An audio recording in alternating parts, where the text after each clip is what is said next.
В Госсовете Республики сегодня собрали депутатов сразу нескольких созывов. Среди них и те, кто принимал новые законы еще в Верховном Совете Коми АССР. Александр Рогов, например, карьеру законотворца начинал еще в начале 90-х. В непростые перестроечные времена. Бывший народный избранник свой 12-й созыв называет историческим, а события того времени революционными, когда приходилось менять свои взгляды, мышление, искать нестандартные подходы для решения проблем. Наверное, не нужно вам подсказывать, что тогда происходило в стране. Понимаю, рушилось одно, создавалось другое.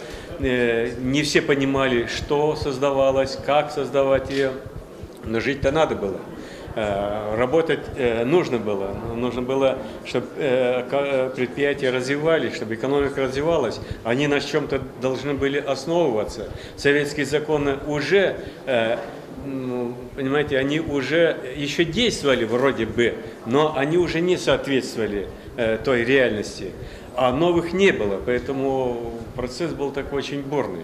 Юрий Семуков, ровесник Коми парламента, избирался в Верховный Совет 3 раза. Первый раз тогда, когда республика была на подъеме, развивалась и строилась под руководством Ивана Морозова и Зосимы Панева. Последний, когда в стране наступило неспокойное время перемен. Вот, воспользовавшись моментом, что в стране происходили перемены, мы тоже воспользовались этим моментом и подготовили проект закона о выборах, такой впервые, так сказать, в истории не только, значит, республики, но и, наверное, по всей стране, значит, на альтернативной основе первые организовали демократические выборы, значит, на альтернативной основе, где на каждое место были по 5, 10, а то и 9. Вот меня избирали, 9 человек было. Вспоминая историю рождения Коми парламента, спикер Госсовета напомнила некоторые интересные факты. Например, депутатом первых 3 созывов Верховного Совета Коми был генеральный секретарь партии большевиков Иосиф Сталин. А первым законом, принятым депутатами 27 июля 1938 года, стал документ об изменении ряда статей Конституции. С тех пор, как отметил глава региона, менялись названия, структура и количество законотворцев. Но неизменной оставалась весомая роль законодательной власти в жизни республики и каждого ее жителя.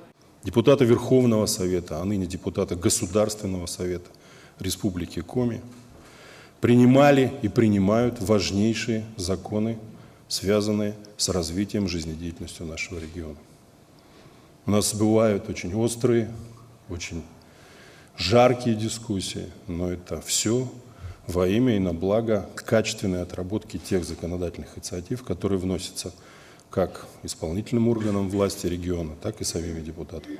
Действующему депутатскому корпусу тоже работать непросто. Перед народными избранниками стоит задача оздоровить экономику и улучшить бюджетные показатели. Еще 3 года назад госдолг был огромным бременем для республики, но за 3 года удалось кардинально поменять ситуацию. Впрочем, работы меньше не стало. Бывая на территориях, мы, конечно же, слышим проблемы. Проблем сегодня много.